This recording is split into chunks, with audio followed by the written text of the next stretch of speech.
Bobby, the Ravens defensive line is not looking very healthy right now. Really, basically all the starters are not looking very healthy right now, but it starts obviously with Nnamdi Madubuike, who may not have been able to change the result of last week's game, but something tells me the run defense would have been better. The problem is it doesn't sound like Nnamdi Madubuike is coming back, well, for sure this week and maybe longer.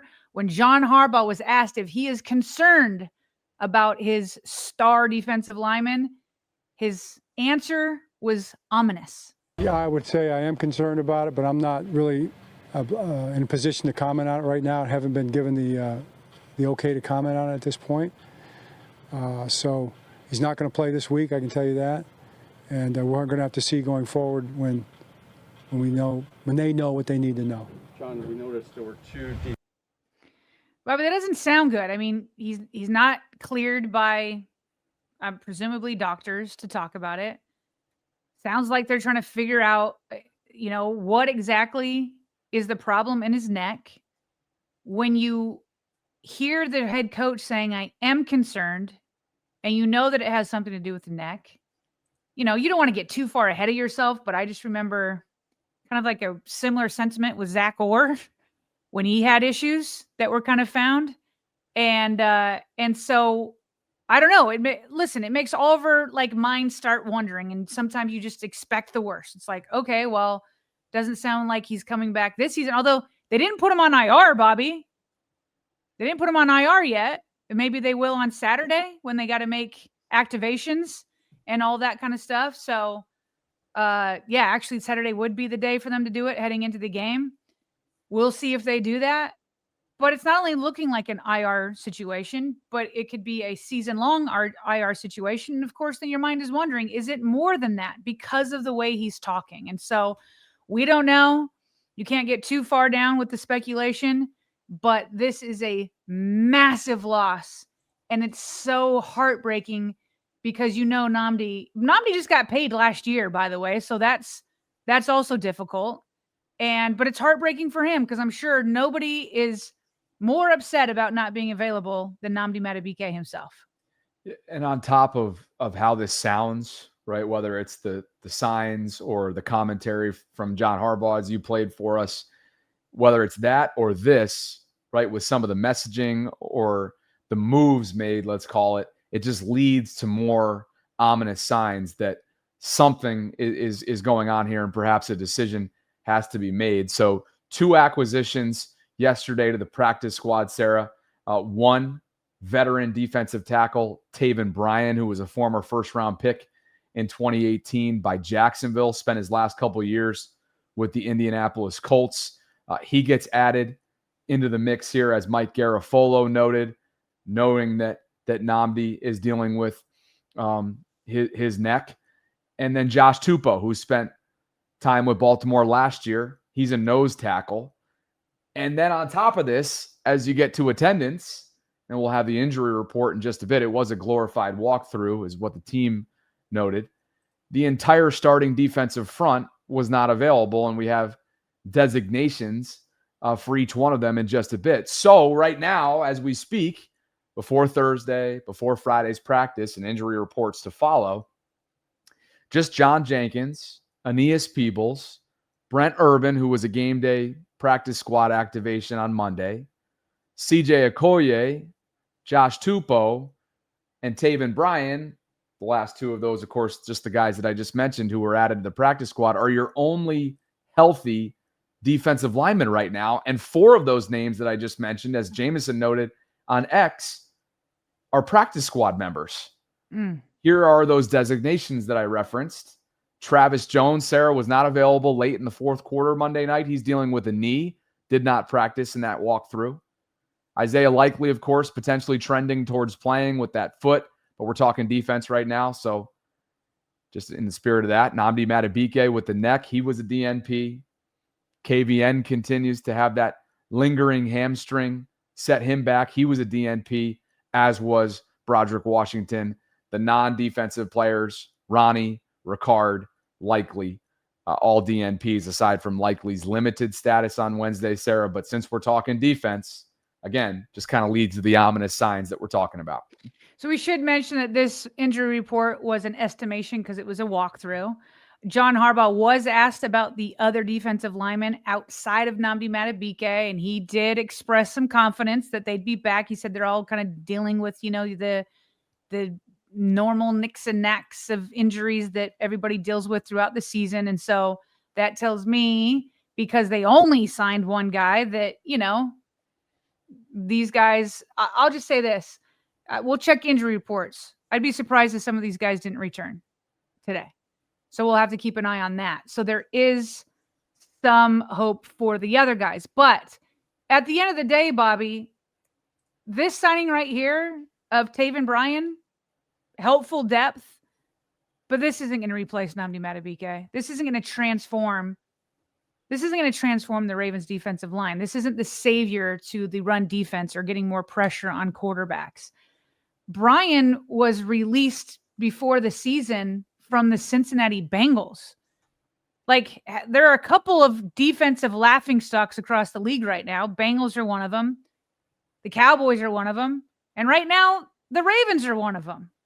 And so if you can't make the team, he was competing with B.J. Hill, backup B.J. Hill at left defensive tackle for Cincinnati.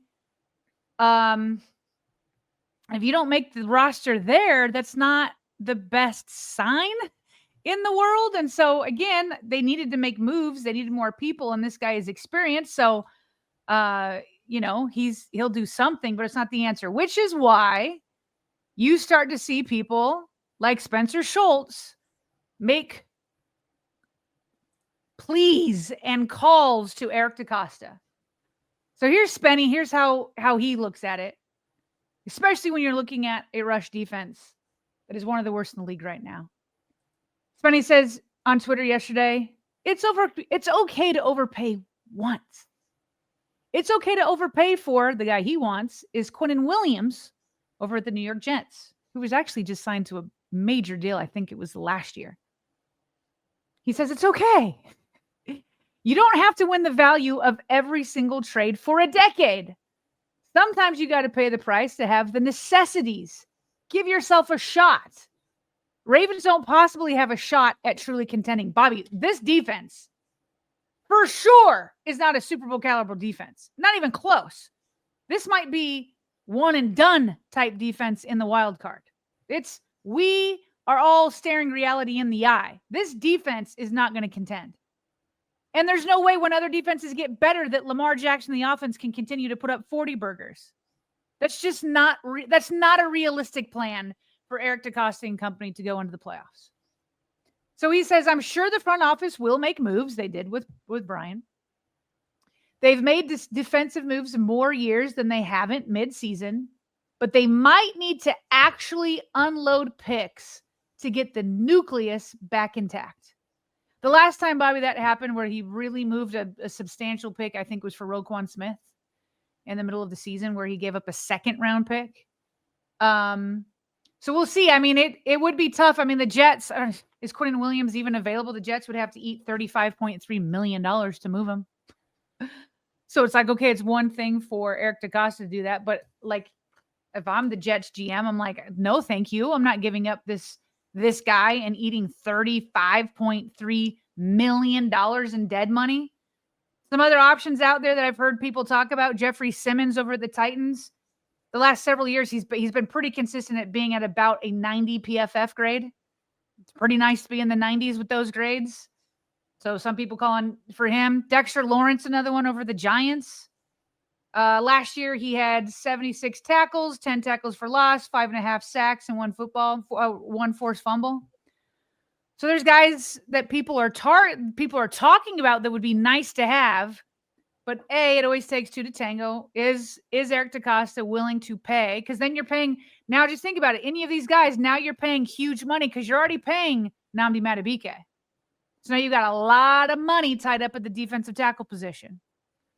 Then again, if Nnamdi is able to come back either late this year or next year or beyond, who knows? We don't know at this point. But then you'd have two stud defensive tackles. So I hear what Spenny's saying, and I'm here for it. I just have my doubts that would happen, knowing how much you're already paying at that position.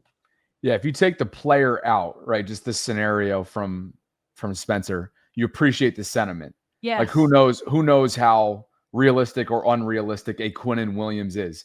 But just the concept of this, you appreciate the sentiment because we know and we've seen now through 3 weeks just how dire it is. They are not contending with the way they're currently constructed, period. And that's without knowing the immediate future and availability of Nnamdi Madubuike and Kyle Van Noy. They're best players inside and out, respectively.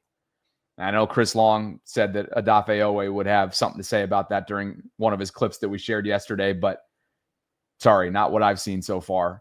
It's Madubuike and it's KVN for me. November 4th at 4 Even if p.m. Harbaugh Eastern. is right? Remember Harbaugh's like, oh, it's simple things to fix. It's like, okay. So what are the expectations that you're going to go from, the 30th ranked rush defense to 15th? Is that still a contending defense? You know what I mean? I don't know. Sorry to interrupt you. No, it's okay. 5 weeks out, November 4th, 4 p.m. Eastern, 5 weeks out from the 2025 trade deadline. Between now and then, the Ravens will go to Kansas City. They'll host Houston and the Rams prior to their Week 7 bye. They will then host the Bears out of the bye. They will then go to Miami on a Thursday night leading into Halloween weekend.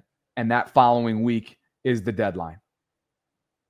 Something's got to get done should they continue to play the way they are as a defense, because the stakes are that high right now.